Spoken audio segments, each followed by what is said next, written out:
This is the story of a young family living in a small community surrounded by fields and close to the coastline.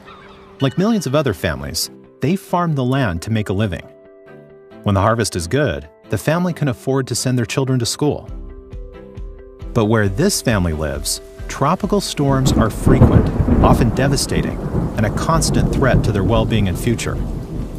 Worldwide, millions of people are affected by natural disasters every year, and the impact can be catastrophic. From the destruction of buildings and critical infrastructure to the loss of crops and livestock, natural disasters can devastate lives, communities, or even entire countries overnight. Because of climate change, natural hazards are becoming more severe and more frequent. And as rapidly growing cities continue to expand into harm's way, the financial cost of disasters such as flooding, earthquakes, and droughts increases.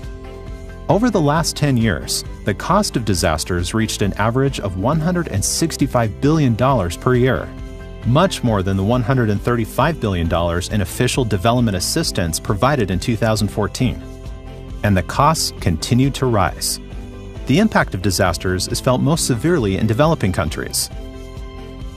Disaster response and rebuilding efforts drain already limited resources needed for providing public services and new projects that build the foundation for growth. But the cost of disasters does not have to be so devastating.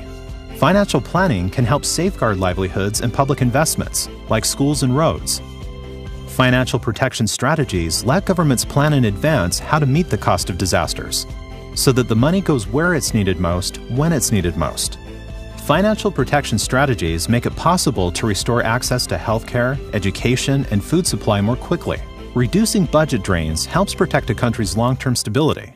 Ultimately, it protects lives and the future of younger generations as well.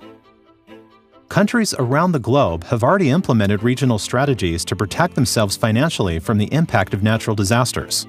In the Pacific, small island nations have worked together to better understand the risk they face and to take advantage of insurance contracts that provide immediate payouts after cyclones and earthquakes.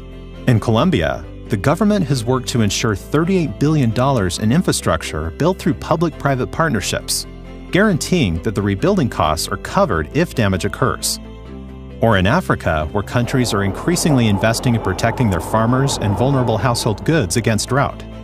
These and similar financial protection programs around the globe are helping countries, communities, and households and families reduce the devastating effects of natural disasters and build a foundation for growth.